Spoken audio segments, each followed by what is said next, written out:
हम में से बहुत सारे लोगों ने सूक्ष्म जगत यानी कि इनविजिबल वर्ल्ड की शक्तियों को स्वप्न में देखा है या तो ध्यान में देखा है। और हम ही में से बहुत सारे लोग ऐसे भी हैं जिन्होंने सूक्ष्म जगत की शक्तियों को स्वप्न में देखा है, ध्यान में देखा है, या फिर प्रत्यक्ष रूप में, या फिर इस तरह के फिजिकल वर्ल्ड में फिजिकल रूप में भी देखा है। अगर मैं अपनी ही बात करूं तो मैंने सूक्ष्म जगत की शक्तियों को स्वप्न में भी देखा है, ध्यान में भी देखा है, और फिजिकल वर्ल्ड में मतलब फिजिकली स्थूल रूप में यानी कि प्रत्यक्ष रूप में भी खुली आंखों से देखा है। लेकिन सूक्ष्म जगत यानी कि इनविजिबल वर्ल्ड की ये पावरफुल इनविजिबल एंटिटीज, भले ही वो नेगेटिव एंटिटीज हों या फिर पॉजिटिव एंटिटीज हों, अगर ये सिर्फ स्वप्न में दिखाई पड़ती हैं या फिर ध्यान की अवस्था में दिखाई पड़ती हैं तो लंबे समय तक दिखाई पड़ती हैं। लेकिन जहां इनके प्रत्यक्ष रूप में प्रत्यक्षीकरण या फिर इस फिजिकल वर्ल्ड में फिजिकल रूप में दिखने या दिखाने की बात आती है तो एक साधक या भक्त को सूक्ष्म जगत की ये शक्तियां 1, 2, 3 या 4 सेकंड के लिए मात्र दिखाई पड़ती हैं। और लंबे समय तक सूक्ष्म संसार की इन शक्तियों का प्रत्यक्षीकरण करने के लिए एक साधक के पास पर्याप्त मात्रा में तपोबल का होना जरूरी होता है। अगर आप साधना में बिल्कुल नए हैं और सूक्ष्म जगत की शक्तियों या फिर साधनाओं के बारे में आपने टीवी पर या मोबाइल पर ही आज तक देखा है या सुना है, इसके अलावा आपने इनविजिबल वर्ल्ड की किसी भी एंटिटीज को ना तो स्वप्न में देखा है, ना तो ध्यान में देखा है, और ना ही इस फिजिकल वर्ल्ड में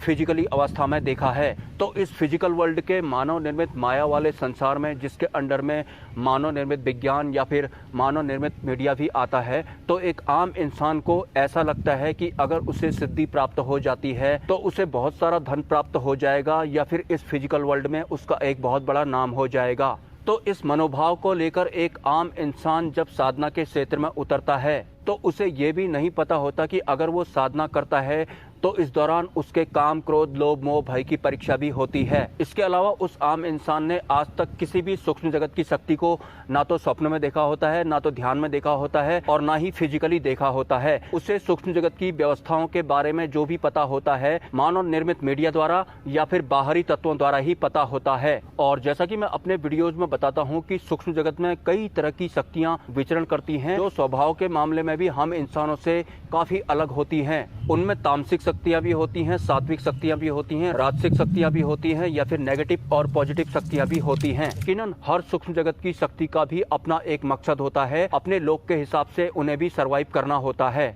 लेकिन जब एक आम इंसान को, जो कि सिर्फ बाहरी तत्वों द्वारा सूक्ष्म जगत के बारे में जानकारियां इकट्ठा करके साधना के क्षेत्र में उतरता है और पहली बार उसे सूक्ष्म जगत की कोई शक्ति दिखाई पड़ती है तो वो इंसान बहुत ज्यादा भावुक हो जाता है, क्योंकि पहली बार उसने किसी ना दिखाई देने वाली शक्ति को अपनी फिजिकल आंखों से या फिर अपनी ध्यान की अवस्था में या फिर अपने स्वप्न की अवस्था में देखा होता है। और उसे ये भी नहीं पता होता कि सूक्ष्म संसार की इन शक्तियों में कुछ शक्तियां भ्रमित करने वाली भी होती हैं। तो सूक्ष्म संसार की कुछ शक्तियां एक आम इंसान को, जो कि अभी अभी साधक बना हुआ है, उसे लालच देकर या फिर प्रलोभन देकर अपनी तरफ आकर्षित करती हैं। उसके फलस्वरूप वो इंसान जैसा जैसा वो सूक्ष्म संसार की शक्ति उसे बोलती है या फिर उसे इशारे करती है, वो वैसा वैसा करने लगता है। क्योंकि इस ना दिखाई देने वाली दुनिया की कोई शक्ति को पहली बार उसने देखा था, तो जैसा जैसा उस शक्ति ने या उस सिद्धि ने उस साधक को बोला, वैसा वैसा वो साधक करने लगता है। तो अगर आप मेरा ये वीडियो देख रहे हैं तो आपको आज ही सतर्क हो जाना है।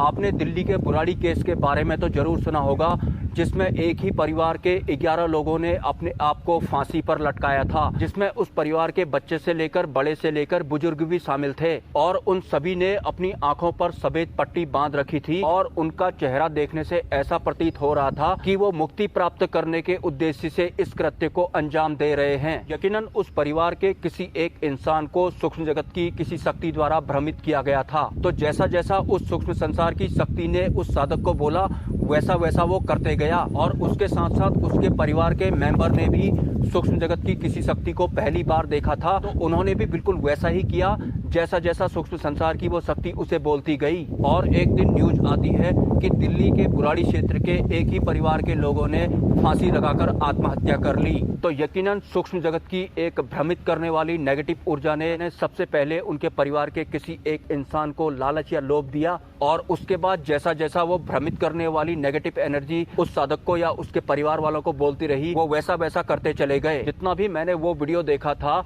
तो उनके चेहरे में किसी भी तरह का कोई डर नहीं था। ऐसा लग रहा था कि खुशी खुशी उन सब लोगों ने अपने गले में फांसी का फंदा लगाया हुआ था और ऊपर से उन सब ने अपनी आंखों में सफेद पट्टी भी बांधी हुई थी। यकीनन सूक्ष्म जगत में कुछ ऐसी नेगेटिव शक्तियां भी विचरण कर रही होती हैं जिनको स्वतः ही अपनी बलि देने वाले इंसानों का अगर बहुत बड़ा झुंड मिल जाए तो वो बहुत ज्यादा पावरफुल हो जाते हैं। इसे अगर मैं सरल भाषा में बताऊं तो सूक्ष्म जगत में कुछ एनर्जियां सिर्फ इस मकसद से घूमती हैं कि उन्हें कोई ऐसा इंसान मिल जाए जो उन्हें खुद ही बलि के रूप में अपना ही भोग चढ़ा दे। और यकीन मानिए ऐसा करने के बाद कुछ सूक्ष्म जगत की नेगेटिव ऊर्जाएं बहुत ही ज्यादा पावरफुल हो जाती हैं। तो ऐसे ही मोबाइल या टीवी पर देखने के बाद आपको साधना के क्षेत्र में नहीं उतर जाना है। हमारे इस फिजिकल वर्ल्ड वाले धोखे या भ्रम तो कुछ भी नहीं होते हैं, क्योंकि सूक्ष्म संसार के जो धोखे या भ्रम होते हैं वो सूक्ष्म जगत की शक्तियों की तरह लिमिटलेस ही होते हैं। अगर आपके कोई सवाल हैं तो आप मुझे कमेंट कर सकते हैं, और अगर आप इस चैनल को सपोर्ट करना चाहते हैं तो इसी वीडियो के कमेंट सेक्शन में आपको एक UPI ID मिल जाएगा। स्वेच्छा से आप सपोर्ट कर सकते हैं, कोई जबरदस्ती नहीं है। ब्रह्मा विष्णु महेश, जय मां पराशक्ति।